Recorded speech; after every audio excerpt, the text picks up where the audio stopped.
Hello fellow YouTubers, Bear Prepper here. The video you're about to see is quite a few years old. It's one I never published, so we're going to go ahead and publish it now. Blessings. Hello fellow YouTubers, Bear Prepper here. Today we're going to rehydrate some freeze-dried meats. We have ham, tilapia, breaded, and turkey from my beautiful turkey. So these are freeze-dried already, as you can see. They snap right off. They're very dry. And we're going to see how long it takes for each of these to rehydrate. What I have here is 2 cups of boiling water.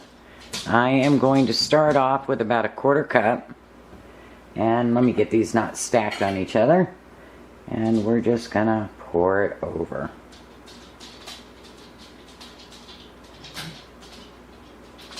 Just get everything moist. And we're going to do that for all of them.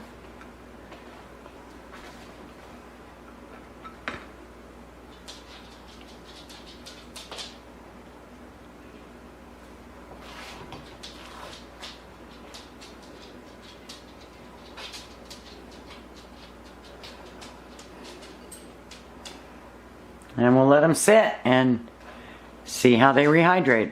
I'm going to let them sit for 2-3 minutes. The turkey has been the first to rehydrate. It took about a minute, maybe a minute and a half, and it only used 1/2 cup of water. It's still a little dry. It could use more water and a little more rehydration time. So we're going to let it sit and see if it gets any better. Let's check out the tilapia. Now I ended up putting it in a bowl of water, and I would not waste my money on the breaded kind. Oh yeah, tastes like fish. Still a little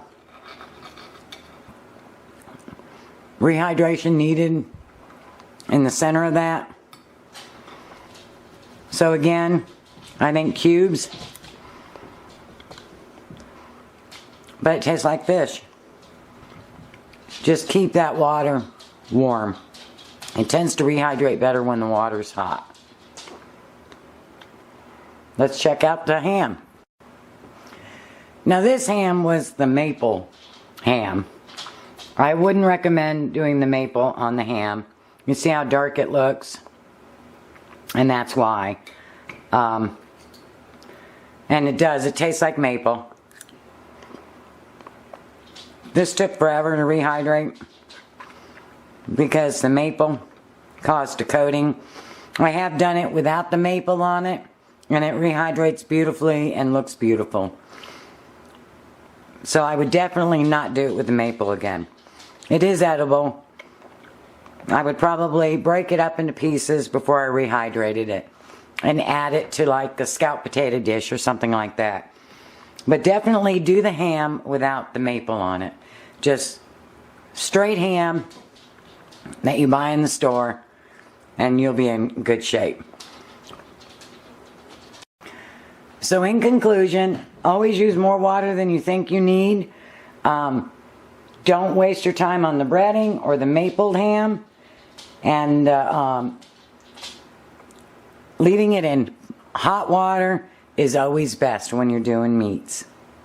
At least cooked meats. Blessings.